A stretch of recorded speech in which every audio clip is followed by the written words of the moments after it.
Praise the Lord brother and sister, सबको सुप्रभात, शुभ रहे दिन आपका। आइए हम लोग प्रार्थना करते हैं आज इस डिवोशन के लिए।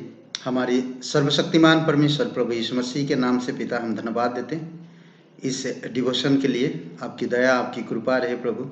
प्रत्येक भाई बहन जो वचन सुनते हैं देखते हैं पिता, और आप उनके जीवन में अद्भुत तरीके से आप कार्य करो, अगुवाई करो प्रभु।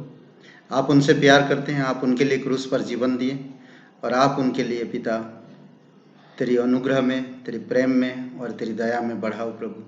और शरीर को भी भला चंगा रखो और परिवार में सुख शांति और आपकी प्रेम में अगुवाई करो। धन्यवाद यीशु मसीह के नाम से, आमीन। आज हम लोग बातें करेंगे जीभ के ऊपर। हमारी जीभें, ओके, जीभ के ऊपर। और ये शरीर का एक छोटा सा अंग है, और मतलब एक सदस्य, ठीक है ना। यद्यपि यह देह का अत्यधिक छोटा अंग या सदस्य है, तो भी अच्छे और बुरे के खातिर इसमें अत्यधिक शक्ति होती है।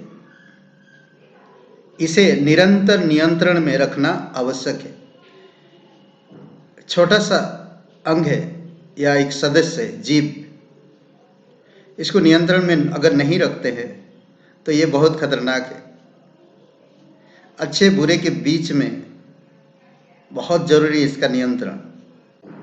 अगर इसका नियंत्रण सही तरह से रखा जाए तो वो सही तरह से काम आता है। अगर हम नहीं तो फिर बहुत मुश्किल होता है इसको संभालना। देखते हैं, ये कभी एक बूंद जहर एक इंसान को मार सकता है। ये जीभ भी उसी तरह है। एक तिल्ली, माचिस की एक तिल्ली एक वन को जला सकता है, विशाल जंगल को जला सकता है। वैसा ही हमारा एक जीभ, जो अच्छे बुरे के भेद में नियंत्रण करना, इसको बहुत जरूरी है। चलिए हम वचनों में कुछ देखते हैं। ओके, याकूब का 3 अध्याय वचन 7 और 8। याकूब का किताब और 3 अध्याय 7 और 8। क्योंकि हर प्रकार के वन पशु पक्षी और रेंगने वाले जंतु और जलचर तो मनुष्य जाति के बस में हो सकते हैं और हो भी गए हैं, पर जीभ को मनुष्य में से कोई बस में नहीं कर सकता। वह एक ऐसी बला है जो कभी रुकती ही नहीं। वह प्राणनाशक विष से भरी हुई है। आज हम देख सकते हैं प्लेन जानवरों को, बड़े बड़े जानवरों को इंसान बस में किया है, पर अपनी जीभ को बस में नहीं कर पाता। यही जीभ किसी को मार सकता है, यही जीभ किसी को उठा सकता है। प्राणनाशक विष की तरह ये जीभ हमारी इस्तेमाल होती है।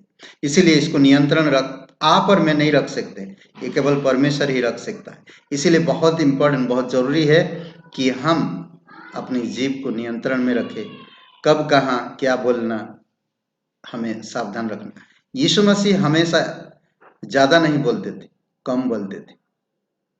इसलिए याकूब का किताब में ही कहता,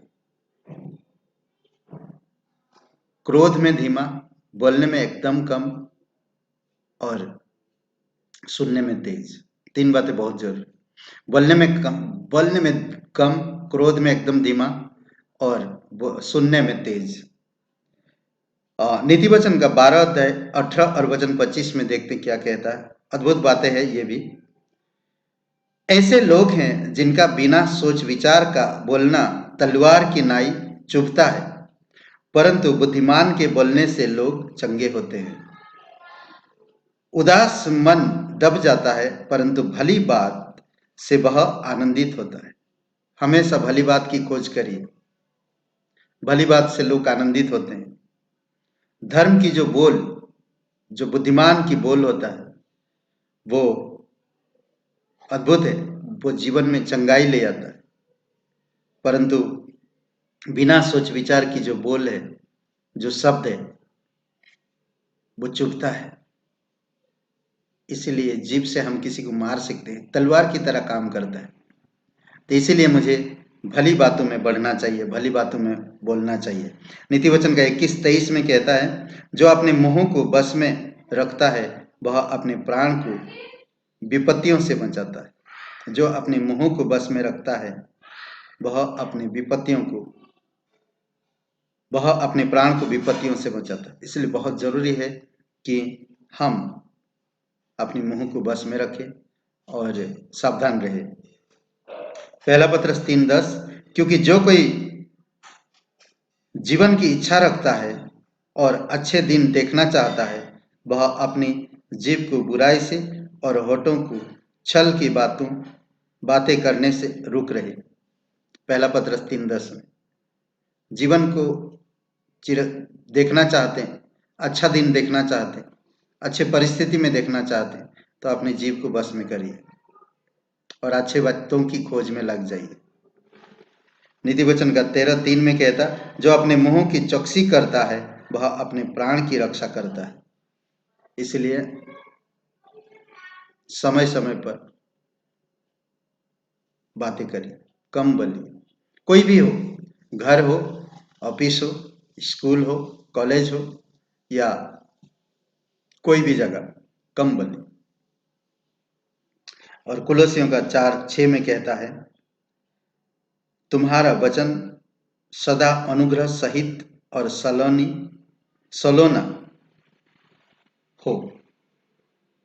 अनुग्रह सलोना, कि तुम्हारे हर मनुष्य को उचित रीति से तुम्हें हर मनुष्य को उचित रीति से उत्तर देना आए। इसलिए हमें रोज वचन पढ़ना चाहिए।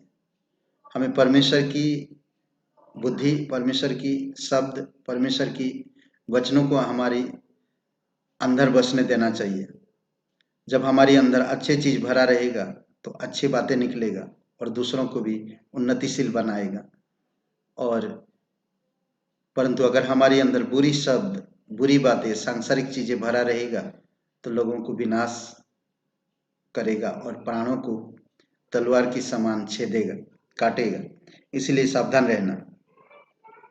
नीति वचन का 13:3 मुझे बहुत अच्छा लगता है, जो अपने मुंह की चौकसी करता है वह अपने प्राण की रक्षा करता है, परंतु जो गाल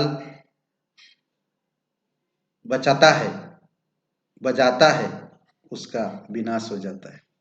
बोलते रहता, चाटा मारने की समान। इसलिए सावधान रहिए, कब कहाँ क्या बोलते हैं ध्यान दीजिए, कम बोलिए। भले आप पति पत्नी हो, बच्चे हैं, घर परिवार में हो, आप किसी रिश्तेदार में हो, केयरफुल, अब सावधान रहो, कम बोलो, सही बोलो, ताकि दूसरों को उन्नतिशील करे और दूसरों को वो शब्द भूले नहीं कोई। आमीन। आइए प्रार्थना करते हैं। इस वचन को फिर से मैं दोहरा रहा है, वचनों को, कि आप जीव के बारे में क्या सीखते हैं उसके बारे में थोड़ा कमेंट करिए, बातें करिए। याकूब का 3:7-8, नीति वचन का 12:18-25, नीति वचन का 21-23, पहला पत्रस 3:10, नीति वचन का 13:3, कुलुसियों का 4:6। और कुलुसियों का 4:6 को याद रखिए, इस वचन को। आमीन। Praise the Lord, hallelujah. आइए प्रार्थना करते हैं। हमारी सर्वशक्तिमान परमेश्वर, दयालु और कृपालु परमेश्वर, धन्यवाद देते हैं। तू जीवित है, तो हमारी बातें सुनता है, तो हमें छुड़ाता है, तो हमें बचाता है। प्रभु यीशु, आप सहायता करो। दयालु और कृपालु परमेश्वर, तेरी महिमा करते हैं, धन्यवाद देते। प्रत्येक भाई बहनों को अभिषेक करो, यीशु मसीह के नाम से मांगते हैं, आमीन, आमीन। Praise the Lord brother and sister.